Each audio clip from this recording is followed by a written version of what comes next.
محمد صاحب ویسے تو آپ نے بڑی ایگزاسٹو پریس کانفرنس آج کر دی ہے, کافی چیزیں کلیئر ہو گئی ہیں, لیکن دو تین چیزیں امپورٹنٹ ہیں جن کو ہم کلیئر ہونا چاہتے ہیں. ایک تو فوجی فرٹیلائزر نے آج لکھ دیا ہے اسٹاک ایکسچینج کو کہ وہ کنسورشیم جوائن کر رہے ہیں جو عارف حبیب کنسورشیم تھا.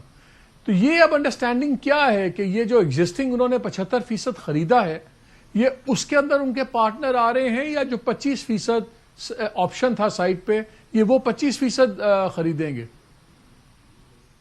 نہیں, جو ایگزسٹنگ جو بڈ کی ہے کنسورٹیم نے اس کو فوجی فرٹیلائزر جوائن کرے گا. مجھے پریس کانفرنس کے وقت مجھے علم نہیں تھا کہ انہوں نے یہ اناؤنس کر دیا ہے, لیکن اگر انہوں نے کر دیا ہے تو یہ انہیں جوائن اس ایگزسٹنگ اسٹیک جو ہے 75 اسی میں جوائن کریں گے, اور اگر انہوں نے جوائن کیا تو پھر پارٹ آف کنسورٹیم ہو جائیں گے, اور پھر اگلا 25% یا تو یہ سارے کے سارے مل کے ہی ایکسرسائز کر سکتے ہیں, یا پھر ہو سکتا ہے کہ ایک اور پارٹنر کو لے آئیں بعد میں. That we don't know yet.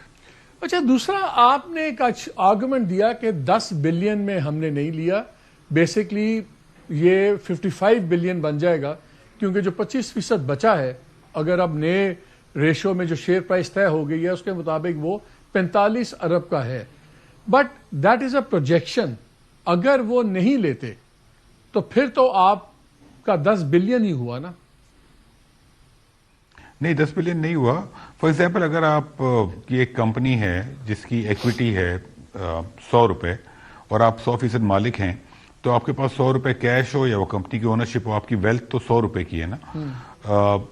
Government کے پاس دو چوائسز تھیں, یا تو گورنمنٹ اس کو ایز اٹ از بیچ دیتی, تو لیٹ سے گورنمنٹ کو 55 بلین اگر مل جاتے ازیومنگ, تو 55 بلین پی آئی بیچ دیتی, لیکن اس میں پھر گارنٹی کیسے کرتی گورنمنٹ کہ اس کے اندر کوئی انویسٹ کرے. یہ بھی بڑا لوگ کرٹیسزم کر رہے ہیں کہ جی گورنمنٹ کیسے گارنٹی کرے گی. لوگ کہہ رہے ہیں جی 5 سال میں انویسٹمنٹ. یہ 5 سال میں نہیں ہوگی, یہ 1 سال میں ہوگی.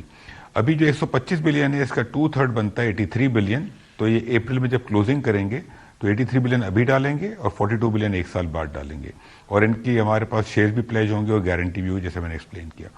تو ہم نے انشور کیا ہے کہ 125 بلین اینٹیٹی میں ڈالیں اور 55 بلین کی ویلیو گورنمنٹ کو ملے. اگر یہ شیئر لے لیتے ہیں ہم سے تو 45 بلین وہاں آئیں گے ہمیں اور 10 بلین ابھی آئیں گے. اگر نہیں لیتے تو 10 بلین پلس 45 بلین کے شیئر ہوں گے. Government will be very happy کہ اگر یہ 45 بلین کے شیئر رہیں. ہم یہ بیچنا نہیں چاہتے تھے کیونکہ ہمارا خیال ہے کہ شیئر کی ویلیو بڑھے گی, لیکن عارف حبیب صاحب کا کنسورٹیم اور ایئر بلو ان کی یہ کنڈیشن تھی کہ وہ 100% لیں گے, وہ گورنمنٹ کی انوالومنٹ نہیں چاہ رہے تھے ڈیسیژن میکنگ میں. تو اگر وہ لیتے ہیں تو انہیں بیچ دیں گے اور 12% سالانہ پریمیم چارج کریں گے. اچھا, کل میرے شو میں محمد زبیر صاحب تھے, فارمر چیئرمین پرائیویٹائزیشن کمیشن. انہوں نے ایک بڑا سیریس الزام لگایا. انہوں نے کہا یہ جو آپ کی ارینجمنٹ ہوئی ہے کہ 7.5% گورنمنٹ لے اور 92.5% آپ نے واپس کمپنی کو دے دیا, انہوں نے کہا کہ یہ ایکسپریشن آف انٹرسٹ میں نہیں تھی جو تمام بیڈرز کو بھیجا گیا تھا, اور یہ آخری 15-20 دنوں میں ہوا ہے.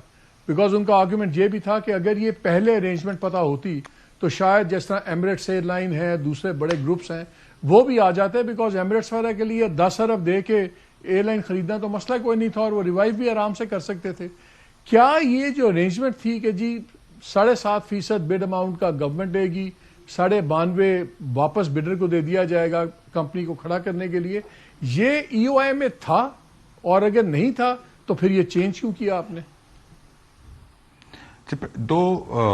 زبیر صاحب از اے فرینڈ اور I have tremendous regard for ہم, لیکن میں کلیریفیکیشن کر دیتا ہوں. اس سوال کے 2 جوابات ہیں. پہلی بات تو ای او آئی پبلش ہوا تھا اپریل میں. ای او آئی از ایکسپریشن آف انٹرسٹ.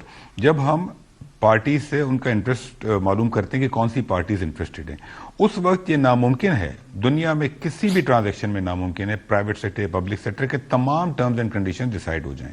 جو ضروری چیز ہے ای او آئی پبلش کرتے وقت وہ یہ ہے کہ ٹرانسپیرنسی ہو اور ہر چیز ہر انٹرسٹڈ پارٹی کو ڈسکلوز ہو. ای او آئی میں بالکل کلیئرلی ڈسکلوز تھا کہ گورنمنٹ 51 سے 100% بیچے گی, پہلی بات جو کہ ہم کر رہے ہیں.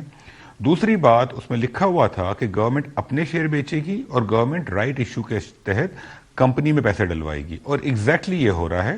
ہم اپنے بیچ رہے ہیں 7.5% اور 92.5% رائٹ ایشو کے تحت آ رہے ہیں اینٹیٹی کے اندر, یہ بھی مینشن تھا. تیسری بات لکھی ہوئی تھی کہ جو فائنل ٹرمز اینڈ کنڈیشنز ہیں اور ٹرانزیکشن اسٹرکچر بڈر سے نیگوسیشن کے بعد ڈیسائیڈ ہوگا, اور ایگزیکٹلی یہی ہوا سب سے ڈیسائیڈ اس کے بعد ہوا ڈسکس کرنے کے بعد. یہ تو ایک جواب ہے اس کا. تو کوئی کہیں پہ کوئی چیز نہ چھپائی گئی نہ کوئی ٹرانسپیرنسی کو کمپرومائز کیا گیا. یہی پروسیس ہمیشہ پرائیویٹائزیشن کمیشن میں اور پرائیویٹ ٹرانزیکشن میں بھی یہی پروسیس فالو ہوتا ہے. پہلی بات. اچھا اس کا ایک اور جواب ہے اس سوال کا. لاسٹ ایئر جب یہ بڈنگ ہوئی تھی تو آپ کو یاد ہوگا کہ گورنمنٹ نے کہا تھا کہ ہم 85% 85% پی آئی اے میں انویسٹمنٹ ہوگی اور 15% گورنمنٹ کو ملے گی. تو یہ کوئی نئی بات تو نہیں تھی. لاسٹ ایئر یہ 85-15 تھا, ہم نے 92.5 7.5 کیا. تو یہ تو آلریڈی لوگوں کو معلوم تھا کہ کوئی بھی ایسا اسٹرکچر جس میں اگر پی آئی میں پیسے نہیں ڈلتے مالک صاحب تو یہ ایئر لائن چلتی کیسے, آپ کیسے انشور کریں گے کہ ایئر لائن پھر سے ریوائیو ہو.